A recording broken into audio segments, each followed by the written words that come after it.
Bets ফাউন্ডেশনের বীরভূম জেলা সম্মেলন। বীরভূমের বোলপুরের সাড়ম্বরে অনুষ্ঠিত হল বেটস ফাউন্ডেশনের জেলা সম্মেলন। শিক্ষা এবং স্বাস্থ্য সহ একাধিক সেবামূলক ক্ষেত্রে দীর্ঘদিন ধরে রাজ্য জুড়ে কাজ করে চলেছে স্বেচ্ছাসেবী ওই সংগঠন। রবিবার বোলপুর টাউন লাইব্রেরির প্রেক্ষাগৃহে আয়োজিত এই সম্মেলন থেকে রবীন্দ্র ও নজরুল জন্মজয়ন্তী উদযাপনের পাশাপাশি কৃতী ছাত্রছাত্রীদের সংবর্ধনা করা হয়। গঠিত হয়েছে বেটসের নতুন জেলা কমিটি। সংগঠনের বীরভূম জেলা সম্পাদিকা সোমা হাজরা ও কনভেনার কৌশিক সরকারের তত্ত্বাবধানে আয়োজিত জেলা সম্মেলনে উপস্থিত ছিলেন কৃষি ও মৎস্য বিজ্ঞানী ডক্টর অর্চন কান্তি দাস, বেটস ফাউন্ডেশনের কেন্দ্রীয় সভাপতি ডক্টর শাহজাহান মণ্ডল, সম্পাদক আলফাজ হোসেন, প্রাক্তন বিধায়ক নরেশ বাউরি, পশ্চিমবঙ্গ লোক আদালতের বিচারক ডক্টর মানবেন্দ্রনাথ ভৌমিক, বোলপুর পৌরসভার vice chairman Omar Sheikh, police আধিকারিক দেবাশিস চক্রবর্তী, দৈনিক কাপড়জন পত্রিকার সাংবাদিক এম মেহেদি সানি প্রমুখ। উপস্থিত বিশিষ্টজনেরা সংগঠনের কর্মসূচি নিয়ে সন্তোষ প্রকাশ করে শিক্ষার গুরুত্ব, শিক্ষার মান উন্নয়ন, দেশ তথা রাজ্যের সর্বত্র শান্তি সম্প্রীতি অক্ষুণ্ণ রাখার পক্ষে বক্তব্য রাখেন। বেটস ফাউন্ডেশন পরিচালিত রাজ্যব্যাপী মেধা পরীক্ষায় সফল বীরভূম জেলার শিক্ষার্থীদের সম্মেলন থেকে পুরস্কার প্রদান করা হয়েছে বলে জানিয়েছেন ডক্টর শাহজাহান মণ্ডল, আলফাজ হোসেনরা। তারা জানান, বেটসের নতুন বীরভূম জেলা কমিটির সভাপতি রয়েছেন পশ্চিমবঙ্গ লোক আদালতের বিচারক ডক্টর মানবেন্দ্রনাথ ভৌমিক, সম্পাদিকা হয়েছেন সোমা হাজরা। সম্মেলনে উল্লেখযোগ্য সংগঠকদের মধ্যে উপস্থিত ছিলেন অসীম বিশ্বাস, কাইজ খান, মহিউদ্দিন মণ্ডল, অশোক দাস প্রমুখ। কাজী আমিরুল ইসলামের রিপোর্ট, এস নিউজ বাংলা। বেট ফাউন্ডেশনের আজকে কি কর্মসূচি ছিল বোলপুর? দেখুন, আজকে বেটস ফাউন্ডেশনের বীরভূম জেলা সম্মেলন ছিল, আর সেটাকে সামনে রেখে রবীন্দ্র নজরুল সাংস্কৃতিক সন্ধ্যা।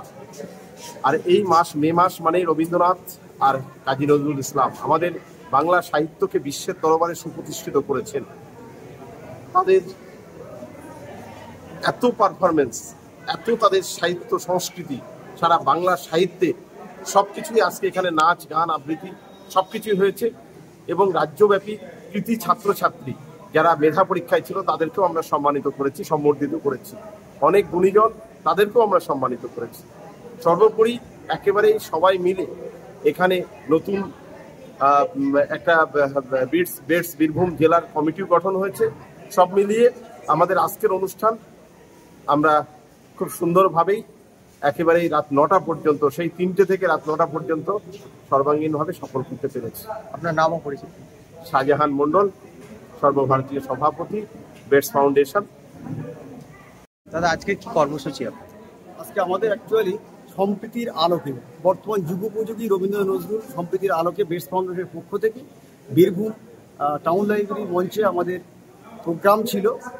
প্রতি বছর আমাদের যে বৃত্তিমূলক পরীক্ষায় তার সম্বর্ধনা অনুষ্ঠান, সঙ্গে রবীন্দ্র নজরুল তাদের স্মরণ করে আমাদের কর্মসূচি এবং বীরভূম জেলা সম্মেলন, সঙ্গে সঙ্গে কিছু জ্ঞানীগুণী ব্যক্তি যারা সমাজের নীরবে নিভৃতে কাজ করে চলেছে তাদের সম্বর্ধনা অনুষ্ঠান এখানে আয়োজিত হলো। খুব সুন্দর একটা প্রোগ্রাম কর্মসূচি আমরা বীরভূম জেলা কমিটির পক্ষ থেকে, বেটস ফাউন্ডেশনের পক্ষ থেকে উপহার দিতে পারলাম। আপনার নামও পরিচিত? আলফাজ হোসেন, বেটস ফাউন্ডেশনের কেন্দ্রীয় সম্পাদক।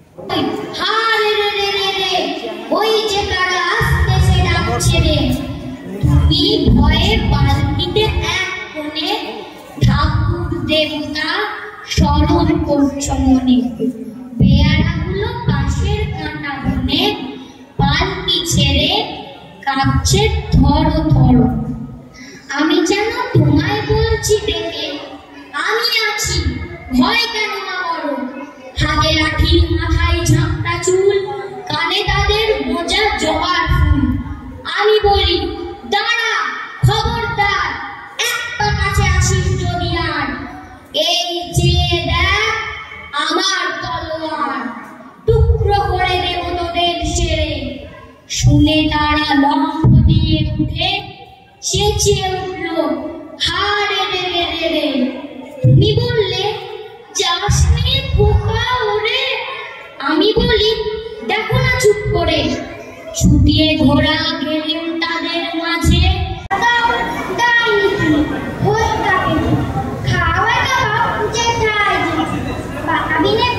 সকল গুণ একলা খেলে উড়িয়ে গুণ, তবে এবারে তোমার সঙ্গে আড়ি আমার যাও, কাঁদবে আড়ি বান দিয়ে উঠি, মারবো চুড়ে ঢিল, দেখবি তবে রানা দাকে ডাকবো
বন্ধু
Nayane lagi cedu mata aki